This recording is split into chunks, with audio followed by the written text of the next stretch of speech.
Hi, everyone. Thank you for joining our Teach It Forward session today. We're going to focus on core plus more.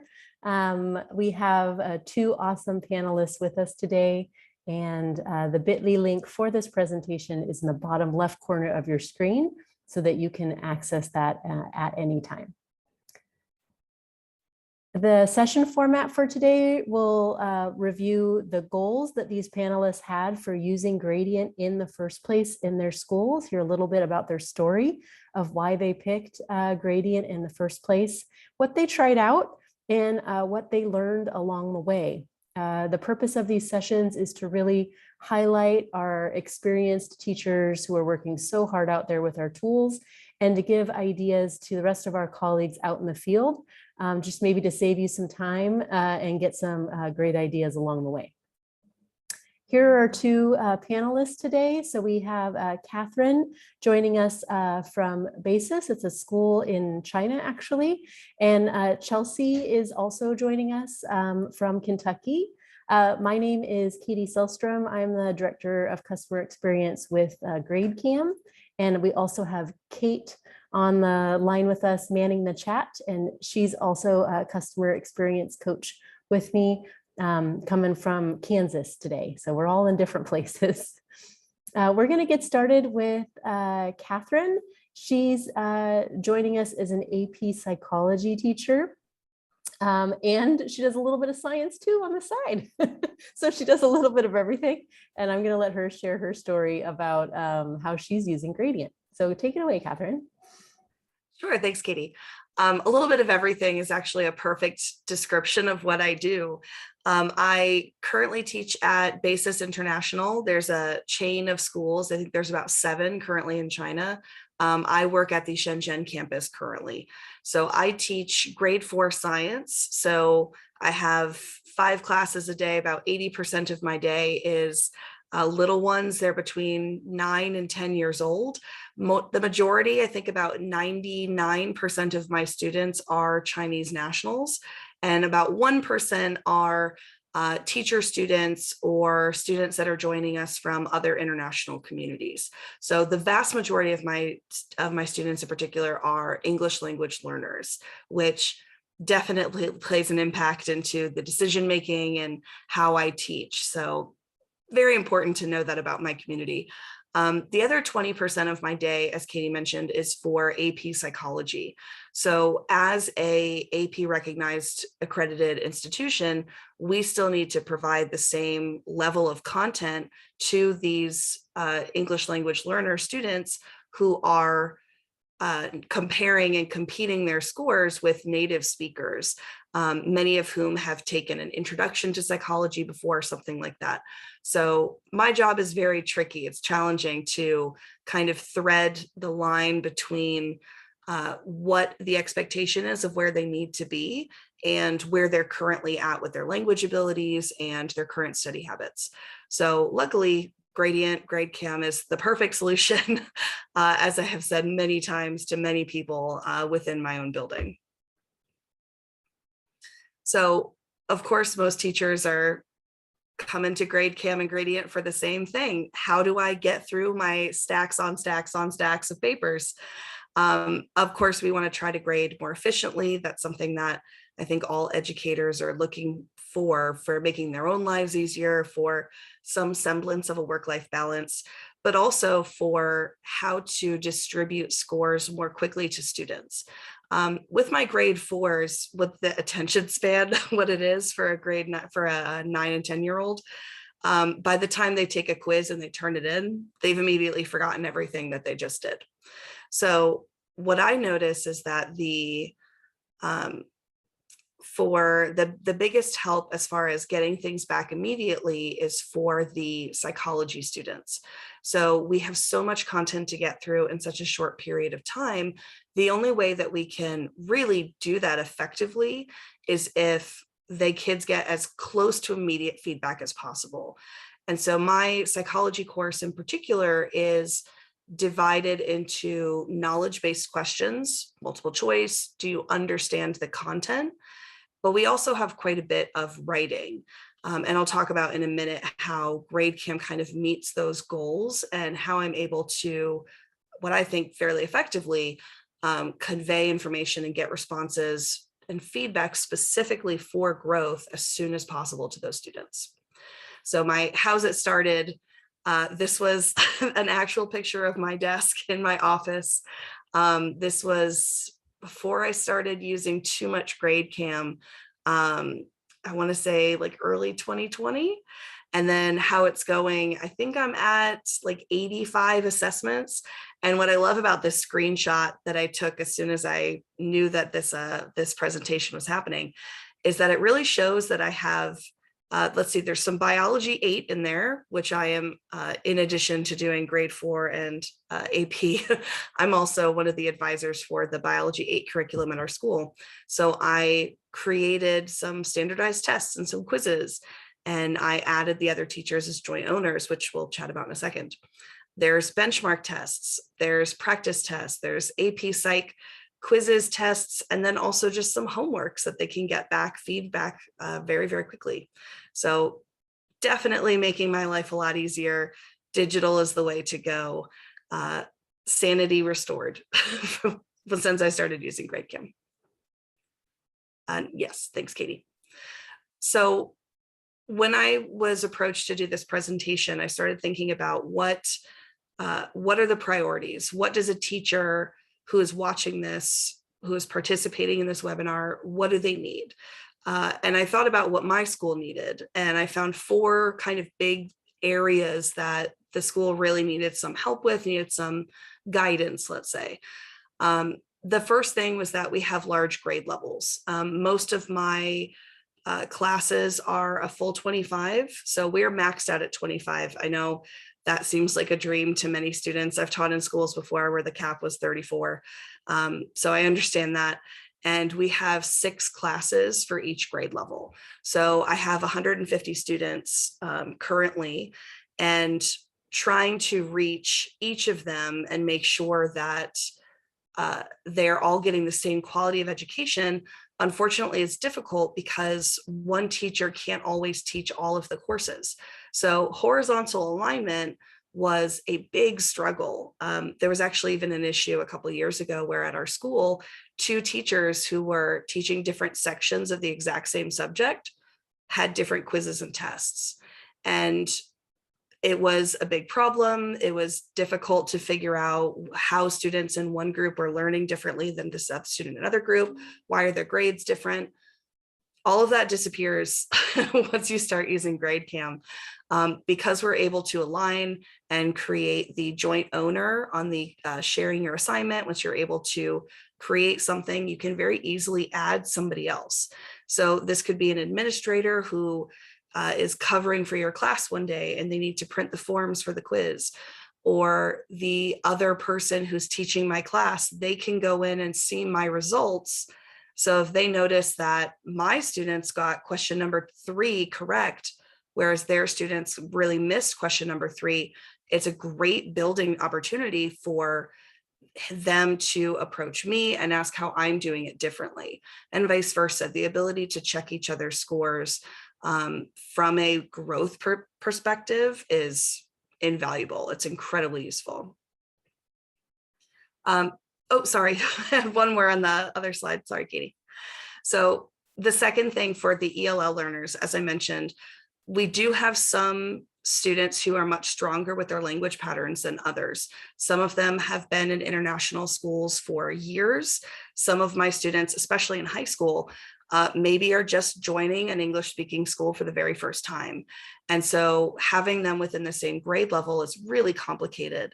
And the only way that I can be as useful as possible to get the full resources of my school behind us is to have lots of evidence of this student is struggling. Here's the area that they're struggling. In my school in particular, documentation is a challenge. There are sometimes parents in my school who are sold on the idea of the AP curriculum, and they say, my child is ready, no problem. If they're in this class, they're going to succeed. And it's a difficult conversation to have, but having the data to back up and show the student and also show the individual, show the parent, show administration that maybe this is not the best choice. I'm not sure if we're helping this student here.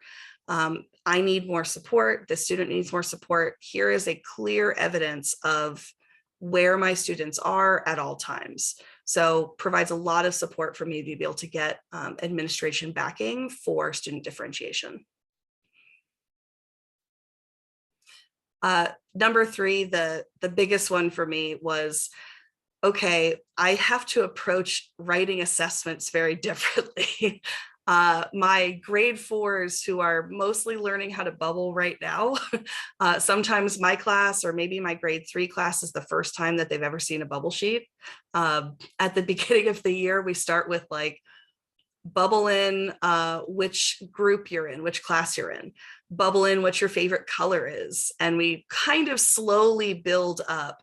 On the other side of that, I have my AP course where they take 100 multiple choice questions in 70 minutes as part of the AP. And as I mentioned before, there's lots of different dynamics for how to approach that kind of topic. So we have the multiple choice questions on the one hand, but then I also need to evaluate their writing ability. I've always been a very tactile person. I like having digital storage, but grading to me, I want a piece of paper. I'm very old school in that particular way.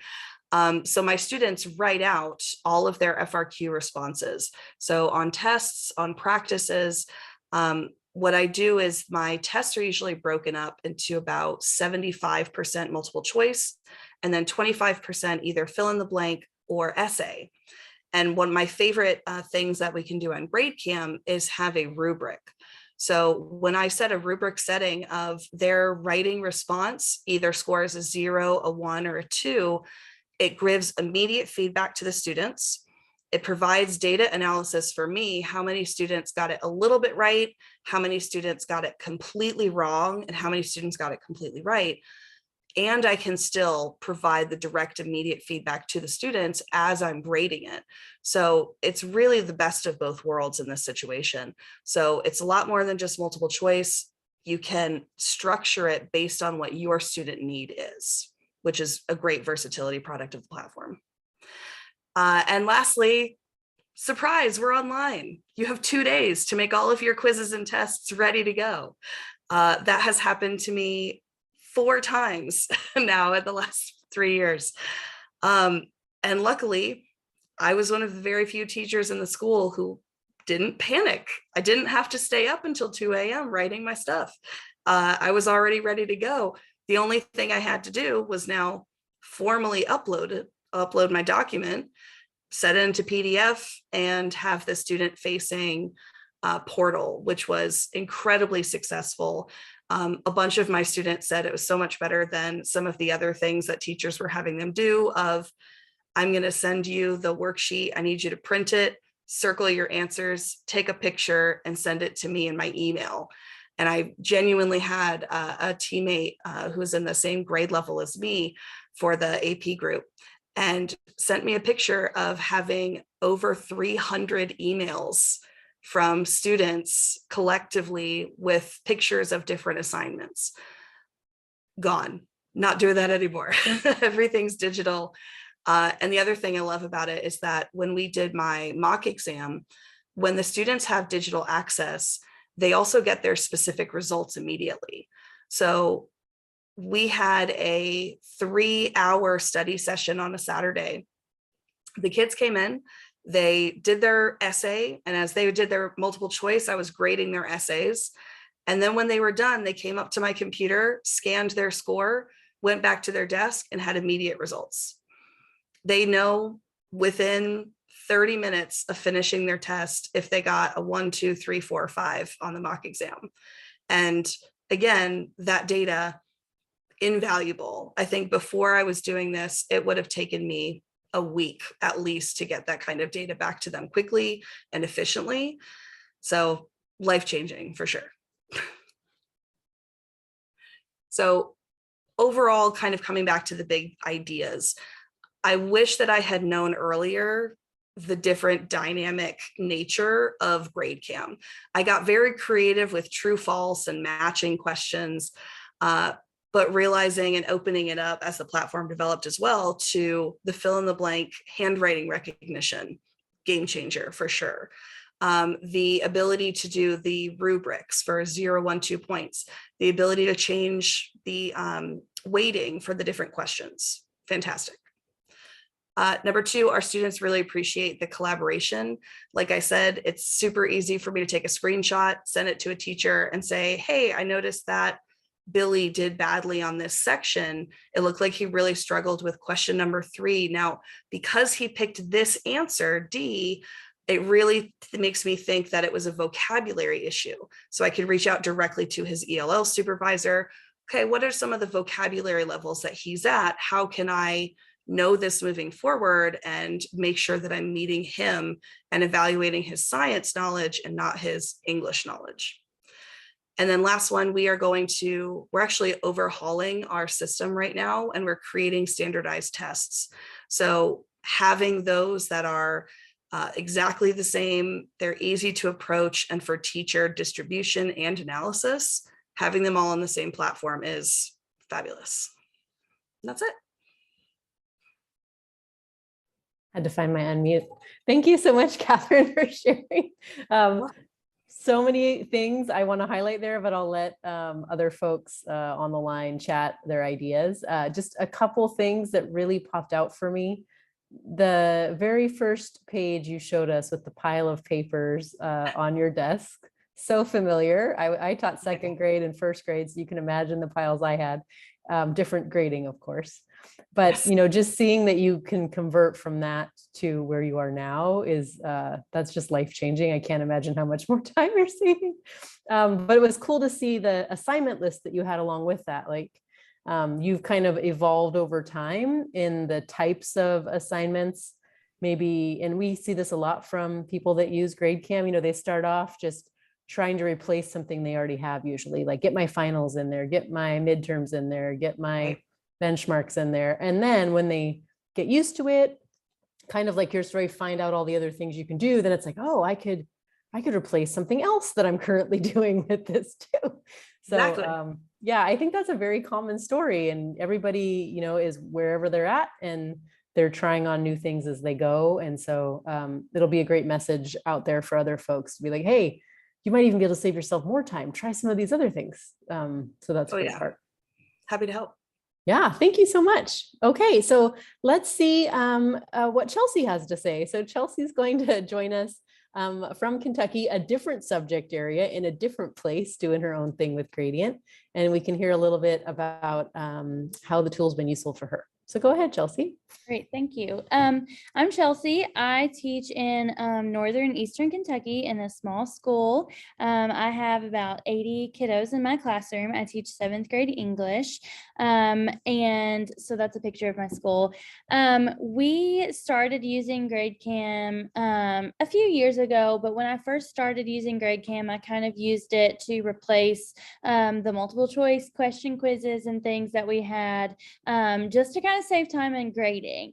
And then COVID came along, and there was a push for, you know, moving things digital, or having less paper copies of things, less like not passing around papers and things like that. So I kind of moved to using GradeCam in different ways there. I figured if I was going to have to touch a bunch of papers, like one sheet where I just walk by and scan it, like I wouldn't, you know, pass it out, walk by, scan it, that would kind of save me time, and I would not have to touch all the papers. And then from there, it kind of just evolved. And so I use GradeCam on most of my assessments now, and in lots of different ways. So if you don't care to switch to the next one. So you can kind of see between my content partner and I, we have 103 assignments. So we have lots of different, from like vocab questions to comprehension questions. We even have some writing, short answer based questions as well. So we love GradeCam here at Simons Middle School. Thank you.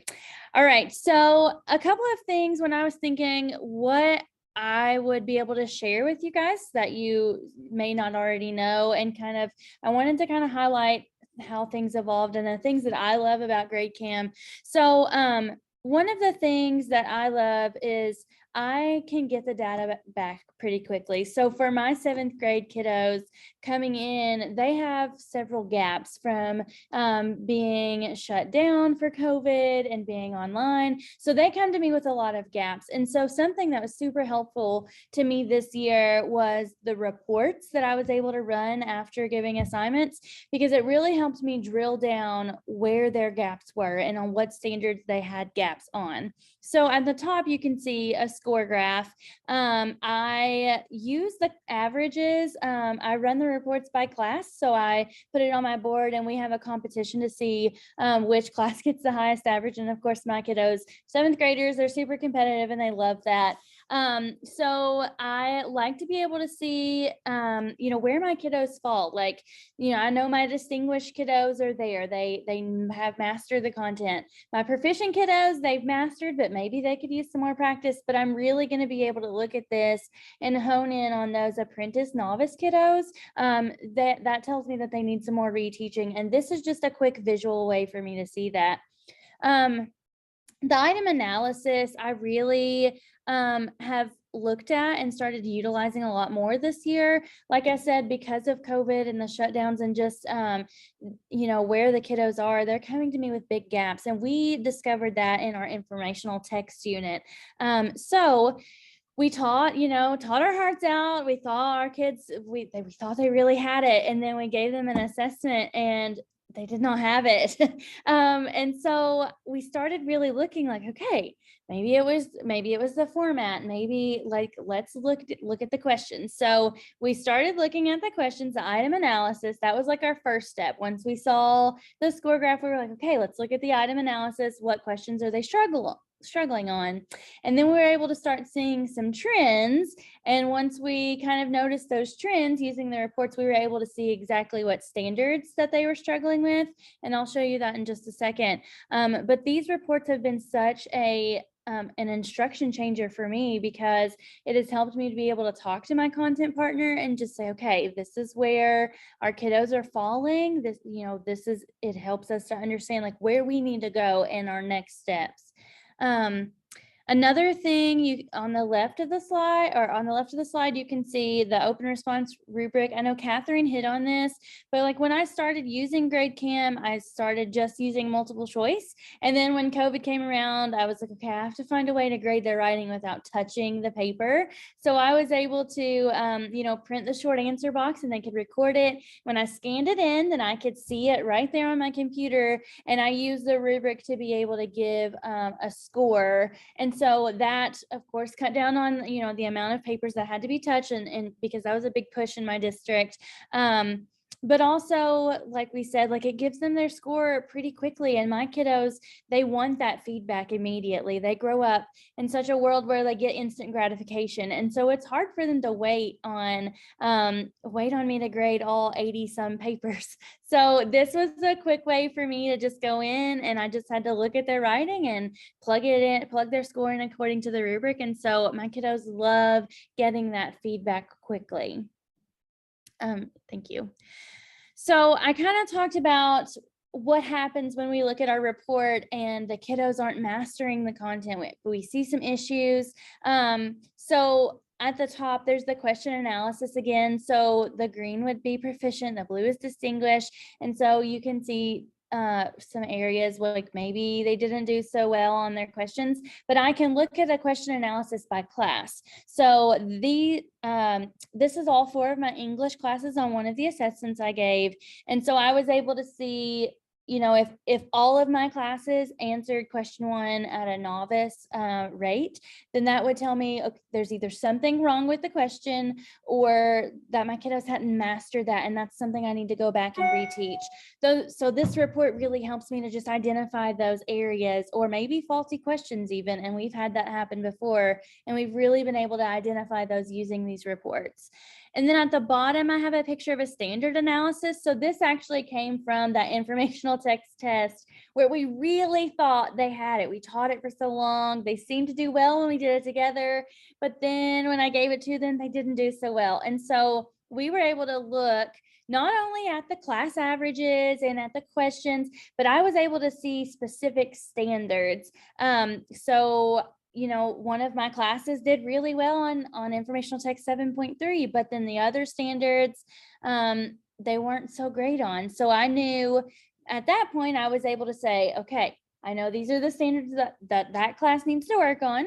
And then I drilled it down a little further and looked at it by student. And so I was able to give them more of like a choice board kind of assignment so that they get reteaching in the area that they need. So we did a lot of reteaching stations, videos, things like that. But these reports really just helped me to drill down and see exactly where our miscommunication and where our gap was. And then my kiddos were able to, do the relearning, and they were able to master that content. So without using all of these reports and really drilling down, I would not have known where it went wrong, and I would have just been right back at the beginning at the drawing board. And so that has kind of changed my the way I go about reteaching, the way I go about my instruction, because it really allows me to formatively assess my kiddos and really see where they're struggling. And so not only does it save me time and my kiddos get that instant feedback, but it really has helped me grow as an instructor, and to be able to identify needs for classes and for each student. So a couple of tips I thought that might be helpful, especially if you're new to using GradeCam, and this is actually something I didn't start using until this year, is the grade transfer feature.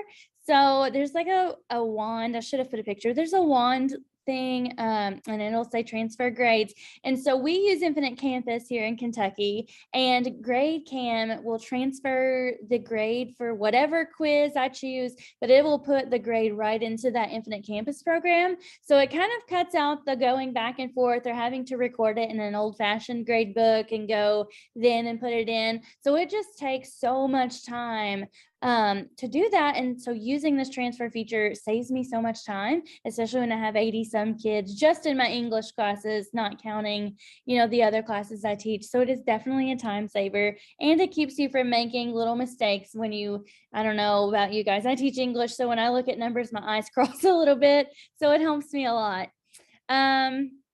And then tip 2, to save paper and maybe even time, or maybe when there's a lot of sickness going around, I love to use the online student portal to give my assessments, because then I don't have to print class copies of things, and I can put my attachment right in there. The kiddos can pull it up side by side and see the questions and see the questions and the bubbles. And so it is definitely a time saver, especially if maybe you're going to be absent a day, or, something comes up overnight, you have a family emergency, you can pop that right on there, and it saves so much time. And then my third tip is just that, like, using GradeCam is so much more than just multiple choice. Like I said, there's the online portal, but you can grade writings and essays, and it's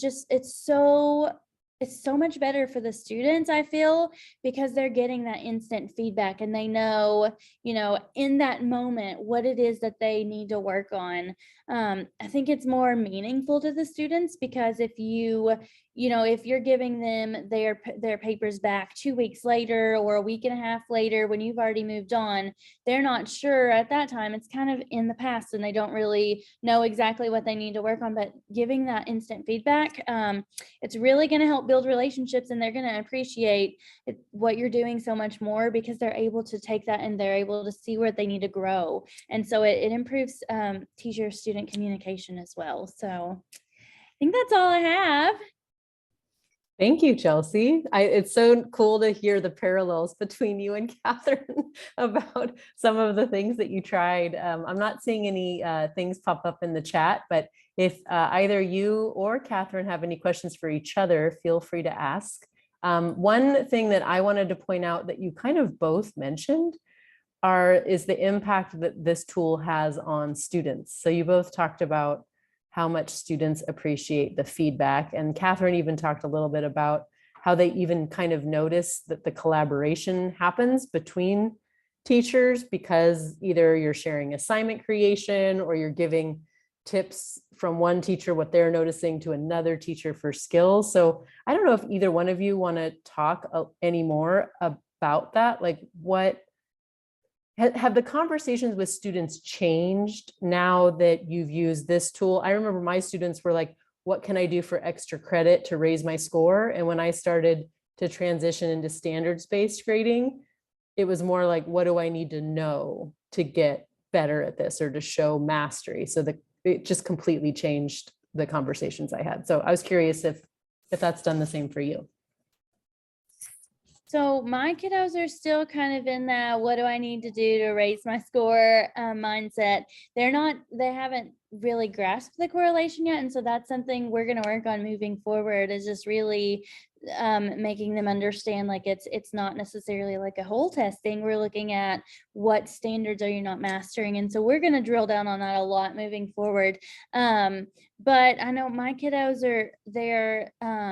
they really love, and this is so silly, but they love feeling rewarded when they do well. And so they like to, like, if I do the paper where I scan with my phone or my computer, I always put a sticker on it, and they love the stickers. Even as seventh graders, they love getting that, but they like it's helped them to be able to compare. They like to be able to say, okay, like we've got this a lot better, where we can move on, and to be able to see as well that what the bottom floor, because we're a 3-floor school, so that what the bottom floor is doing, we're doing too. And that kind of just levels the playing field, I feel like, and they feel more unified, I think. That's awesome. Thank you. I think that makes sense. And I will also say, for the record, that my 9th, 10th, 11th, 12th graders will also fight tooth and nail to get stickers. That travels all the way up. There's something special about a little gold star when you have a perfect essay. That's amazing. I'm so glad that never goes away. As far as changing the conversation with students, I find that it's really, really helpful with my both of my grades, actually, and in kind of similar ways, because with the grade 4 students, we're really building up their reading comprehension. So perfect example, the quiz that I gave last week, we're studying space and astronomy. And so there was a paragraph that they had to read about 3 sentences and then answer the question about, is Lily observing rotation or revolution? And that long question had a 65% fail rate. So 65% of my students got that one wrong, but directly compare it to 3 questions later, where it's a very straightforward question asking, what is rotation? What is revolution? And 97% of my students got that correct. So it created a whole discussion in my class. We paused everything. Let's take 10 minutes and explain this. If you got this question wrong, but you got this question correct, what it tells me is that your science brain is great. And I always tell them that we have little brains inside of our brains, that we have our science brain and our English brain. And, we work very well, and we're happy when all of it works together. Sometimes one needs the help of the other. So that's why you have to be helpful in all of your classes. You can't just tune out of math and only pay attention to history. Just 4th grade tips and tricks. So I tell them, like, clearly your science brain is working. You know what this is. I can see it because you got this question correct. So what does that tell you? And I let the students make their own conclusions. At a high school level, they don't need me to walk it out for them. They get that. But this is the first time, maybe in grade 4, they're 9, they're 10, they're just figuring out why questions are phrased the way they are. So for them to be able to realize, oh, I gave up halfway through this paragraph. I saw the first R word and I said, aha, that's right. Really does create that internal thing where now it's them coming to the conclusion instead of me telling them this is what the conclusion is. That's a game changer. Similar with the AP, here's the question that you got correct in multiple choice. Again, you're showing your knowledge of the difference between Sternberg's triarchic theory and Gardner's theory of multiple intelligences, because you got the questions right. I know that you know it, but the problem in your writing is that you didn't convey the application of it well enough. So again, providing concrete data that I can show the student that informs their studying, where they need to focus, how they can improve. So hugely helpful. That's great. And you're also alluding to, depth of knowledge too, right? And it's so cool you're having those like metacognitive conversations with your fourth graders, your seventh graders, your high school students. Like there's all different levels of knowing something, and you're really getting at that point, which is just awesome. Well, I so appreciate your time today, and anyone that joined us or is going to watch this recording later. We have this was our last Teach It Forward for at least the 21-22 school year, but we're going to be reaching out to teachers across the country and in other countries, obviously, to see if they have stories to share for our upcoming year. So really appreciate this time with you, and for everybody else that joined us. Thank you so much, and we'll send the recording out as soon as it's ready. Have a great rest of your day.